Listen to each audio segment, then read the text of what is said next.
So I spend the most time these days thinking and talking with marketing executives about how they can be thinking about taking advantage of AI.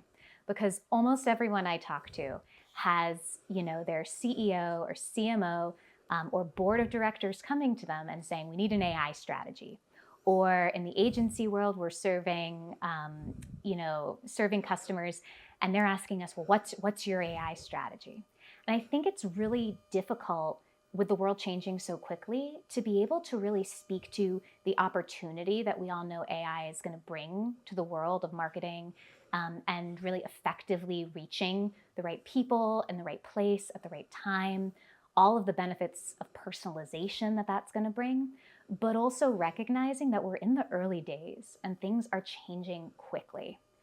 One of the hardest things that the folks I talk with are wrestling with is really trying to say, we know there's great potential, but what do we do now?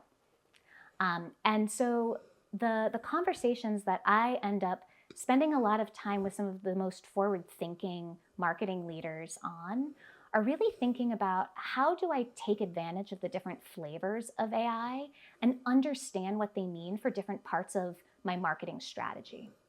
And so something that doesn't always make the headlines, and goodness, we are definitely in a hype cycle around all of this. But I like to tell people to think about generative AI, Gen AI, really as like a super smart, creative member of your creative team. And the tools that use generative AI that have been most impactful for marketing teams right now have largely been focused on improving the process of creative generation.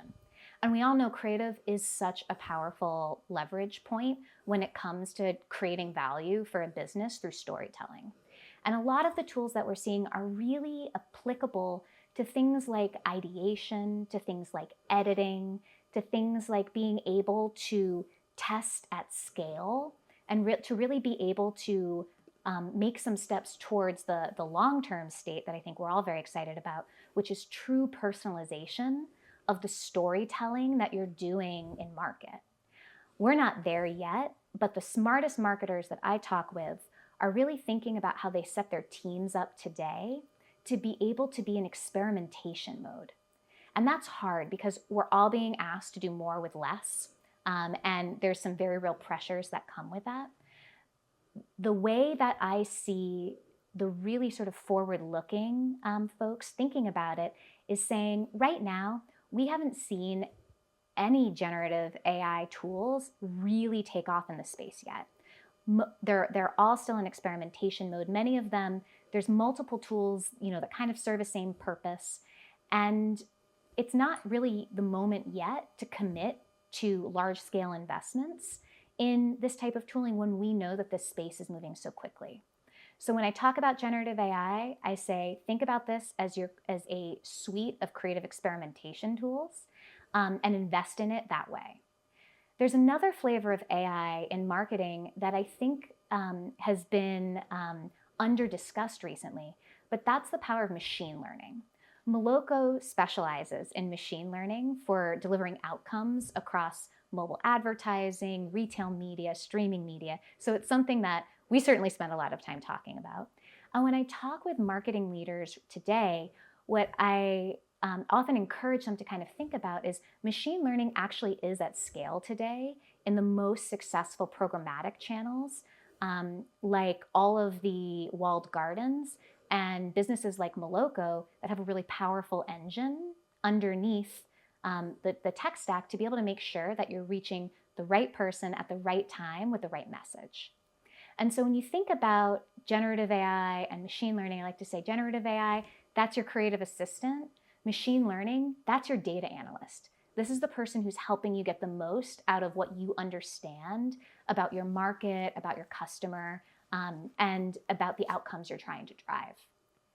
Now, it's all really, I think it's a really difficult moment to be a marketing leader, because the economic pressures are very real today, in being able to show progress and continue to drive efficiency and continue to do that at lower levels of investment with fewer humans. I mean, this is a challenging moment for a lot of the industry. And so when you look ahead and you think about knowing that we're in a high change moment, what should I be doing today to be future proofing my team, my business, to be able to be competitive and maybe more importantly, value additive in this world of marketing and advertising? There's two big priorities that I see the most forward-looking marketing leaders investing in now. Those are first, data, and secondly, talent. So when it comes to data, something that a lot of the headlines miss when it comes to, a new Gen AI tool that can do something crazy with image generation we've never seen before. What a lot of those headlines miss is that in order for you to be able to take full advantage of what the potential of AI is going to unlock, you as a marketer need to have really strong understanding of your own first-party data. And too many businesses today treat their data teams, their analytics teams, as a separate organization from their marketing teams. And maybe that flew for a while in a world where there was brand advertising and performance advertising, and they could just kind of truck along in their own swim lanes. Like, those swim lanes are blurring. And so the opportunity to take advantage of a lot of this innovation is going to come first for the advertisers and the marketing advisors who've thought deeply about the first party data, understanding who it is they're reaching, understanding deeply like the signals that show resonance of the story that you're telling, so that they're going to be able to build the storytelling in a way that's really personalized and really resonant for the customers they're trying to reach. So when it comes to data, what kinds of deficiencies are you talking about? Is it that, I don't know, these data sets may just have a person's name, address, zip code, but not, or is there something else that they need or is missing, psychographics, or what are ways to make your data more robust or more valuable for your purposes? Yeah. So how do you think about data, knowing that, data can mean a million different things. And there's most people who are thinking deeply about data across an entire business know that there are it's a very complex problem to be able to really connect the dots backwards from the outcomes you're trying to drive for the business to the storytelling and resonance in market that you're able to drive. And I think when you come to the Beat Retreat, like, this is the topic that people are wrestling with today, is how to really take advantage of connecting all those systems. What the really forward-looking people are building is not a specific set of data or a particular way of formatting it. What they're building are capabilities and ways of working that mean that their business analytics teams, their data scientists, their talent, really, who own their data systems, are working closely with their marketing teams in being able to take advantage of all of the change and very quick iteration that's happening in the marketing tooling, and being able to think creatively about how do we feed that first-party data through these tools in a way that helps us achieve our ultimate goal, which is storytelling. And storytelling in a way that's resonant by making sure that you're telling the right person, the right story in the right moment. And so that brings me to the second thing that I think is really important to talk about when it comes to AI. And the industry is still trying to figure out what good looks like there. And that's talent, and thinking about how you invest in your people that are going to set you up well to be able to take advantage of all. Talent is so important in this era, because anytime you're in a rapid change environment and you know that like what is going to be possible tomorrow is going to be exponentially greater than what we have today, it's not about training people on a specific tool or a specific process. It's about bringing talent in and teaching them the skills of experimentation and iteration. And I think that is a fundamentally different way of hiring and supporting a team, especially when you compare it to a traditional media world where there just isn't as much opportunity to iterate rapidly because there's all the challenges of planning and all the pieces that go into that. And so when I think about talent, that's going to be really important when it comes to future-proofing your marketing organization.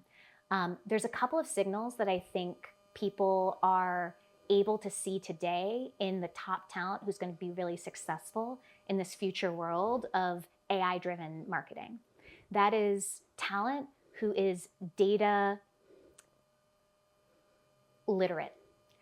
Doesn't mean that everybody who is on your marketing team today needs to have a degree in data science, but it does mean that they need to be good at thinking about what are the signals in our data that help me understand how to personalize the message that we want to put in front of them.